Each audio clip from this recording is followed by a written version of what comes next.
Welcome back to Lyme Regis Museum, and here I am in the Shipwreck Gallery. Behind me in the cabinet are extraordinary pieces that have been found at the bottom of the seabed just in Lyme Bay. Now, what has that got to do with fossils? When you think of buried treasure, I bet you're thinking about a wooden chest that's sunk to the bottom of the sea floor full of gold coins. Inside that chest are objects that don't belong on the seabed, and we often wonder how those objects got there.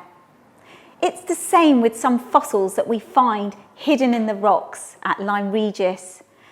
All of the fossils on this table are fossils that actually don't belong in the rocks where they've been found. It's really quite an extraordinary mystery, and if you're a fossil detective, we can look for the clues that will tell us why they've ended up in a place where they shouldn't be. So here on the table we have 3 fossils that have actually been recovered from Lyme Regis beaches. They're really interesting because they're actually pieces of fossil wood. This one in particular has got a tiny knot in it, and it's got this beautiful brown colour. It's almost like you could pick it up off the beach and throw it to your dog to chase. But that wouldn't be a good idea because this piece of wood is now solid rock. In this specimen, we can see a piece of fossilized twig. Look, here it is. It's brownish in colour, and when you look at it close up, you can actually see the texture of the wood. Now, what's really fascinating about these pieces of wood that have been fossilised is where they have been found. They're in rocks where they shouldn't belong. This grey rock here is a piece of limestone, and it actually forms at the bottom of deep Jurassic seas. Now, we all know that trees don't grow underwater, so how have these pieces of wood ended up in rocks that were actually formed in a marine environment? We have to be fossil detectives to try and find the clues that will help us to answer that question. With this piece of fossilised wood, there are some really interesting clues that tell us about the environment in which it was fossilised. Firstly, we know it's fossilised wood because of the colour, but also because of a beautiful knot in the branch itself. At the bottom of this fossil, there are 2 beautifully fossilised ammonites. Now, we know that ammonites were creatures that survived in the Jurassic seas, and when they died, their bodies would have sunk to the bottom of the seabed and eventually would have been turned into fossils. So how has a fragment of wood that was part of a tree growing on land ended up at the bottom of a Jurassic seabed?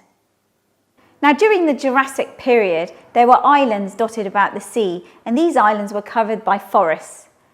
And we have to use our knowledge of today's environments and weather conditions to understand how a fragment of wood might have ended up floating out to sea. During a heavy storm, these forests would have been blown about, and it could have happened that a branch of a tree would have broken off and been washed into a stream. That piece of wood would have floated out into the sea itself and eventually sunk to the bottom of the seabed, joining those dead ammonites.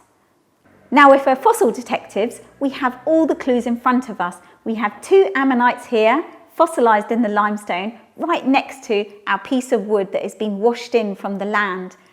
And that's the amazing thing about geology, is just looking for those clues can reveal some really quite extraordinary stories. I wonder if you can guess what this plant is. It's a beautiful horsetail, and it was picked from a garden in Lyme Regis today. What's really quite extraordinary is that horsetails were growing during the Jurassic period almost 200 million years ago.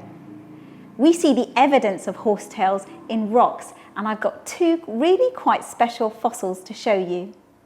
Now, using the same principles as our pieces of wood that were washed out to sea, this is precisely what happened to our horsetail plants.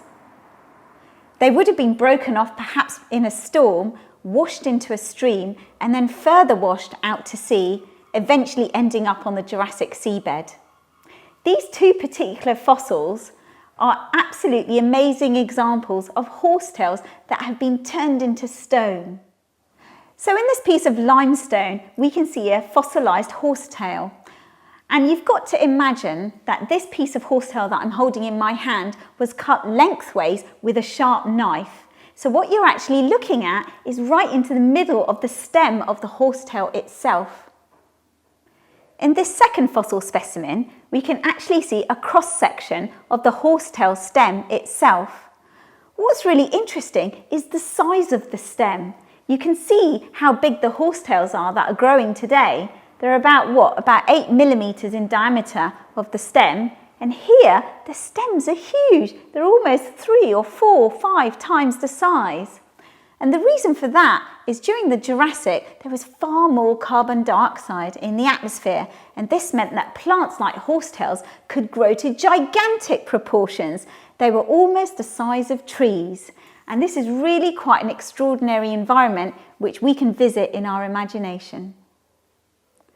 So the next time you're trying to figure out a puzzle of something that is in a place where it shouldn't belong, remember to use your fossil detective skills, because then you might uncover a story that is really quite extraordinary.